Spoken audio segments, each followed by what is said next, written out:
As a use case for the ELViRA project, we considered applications in robotics, where the installation space analysis caught our attention. Whether a component in its originally designed form is also suitable for production with robot arms can only be assessed digitally with the help of simulations.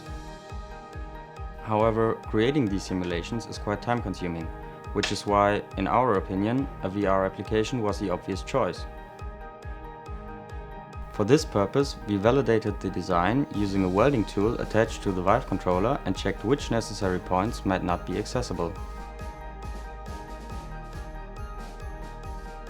With this approach, the assessment and verification of possible adjustments can be implemented in a fraction of the time.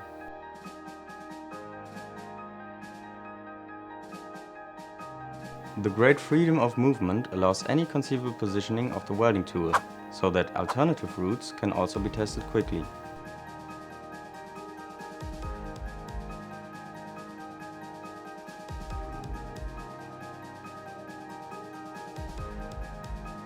In order to further investigate and improve this application in the future, the automatic motion simulation of the robot via the Vive controller would be desirable.